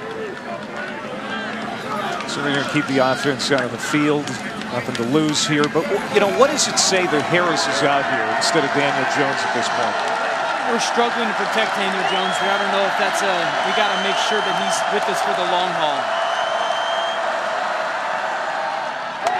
Incomplete. And Virginia Tech will take over on downs, and they'll be able to work the clock.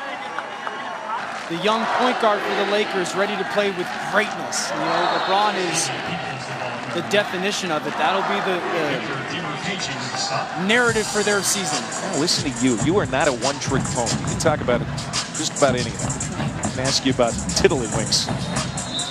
I believe it's called being a jock. That's right. All right, here's the Virginia Tech schedule as you look ahead. And Virginia Tech, again, eyes on the ACC Coastal. This will get them to 2-0 in the league. They host Notre Dame next week. So they've already got an ACC road win at Florida State. This will make 2. They don't play Clemson, NC State, or Syracuse from the ACC Atlantic this year. That is good news for the Hokies. Everyone had written them off last week, and now you're looking at that Notre Dame game with some really big implications for both teams moving forward. They get by that game, you're looking at a big-time matchup November 17th against Miami. That could be for the opportunity to go play in Charlotte. And just keep your eye on the prize. Things change so quickly in college football. 25 straight bowl appearances for Virginia Tech. Longest active streak in the country. They want to keep that alive. And I'm sure they're going to feel much better after tonight for the chances of that happening. We'll work some clock here. What a night it's been for Ryan Willis.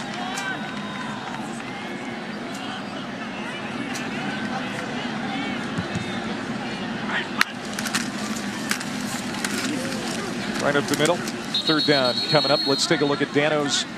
You know, on the road, down a bunch early, come back, win that game against Northwestern, keeping their college playoff picture hopes alive. On a scale of 1 to 10, what are the chances that Kelly Bryant comes back into a Tigers uniform? Huh?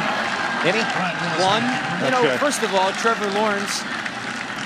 They made the move to Trevor Lawrence, so no athlete wants to get disrespected or told, hey, you're not good enough, and then actually come back, please, and bail us out. We saw Chase Bryce find a way to win a game and make some plays in the second half. So if you're Clemson, you feel okay about your quarterback situation, but it is a dicey one, taking a college playoff team and putting them really one play away from your season being over.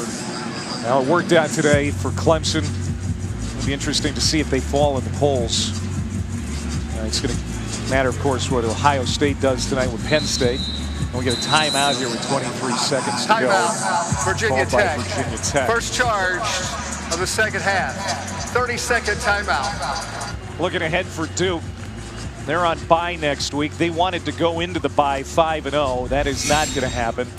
Then they get back into ACC play at Georgia Tech. They'll have to prepare for that triple option. Having a bye week to do that certainly helps, Dan. We know how tough that is for teams getting ready for that option attack of Coach Johnson. Just stresses you so much with your eye discipline and doing the right job. Let's say this, Duke's a good football team. Virginia Tech came prepared, disrespected from last week, and just played a better game tonight. Duke last won the ACC Coastal in 2013. They're still in the hunt for that, of course. If they win it this year, they're going to have earned it. A tough schedule ahead. Justin Fuente will be in a better humor after this one here tonight. What a difference a week makes. And Ryan Willis, the star of this one. 332 yards passing, 3 touchdown throws. As he said it before the game, he didn't need to be great, he needed to be clean. I thought at times he was great, but he was certainly a manager of this offense.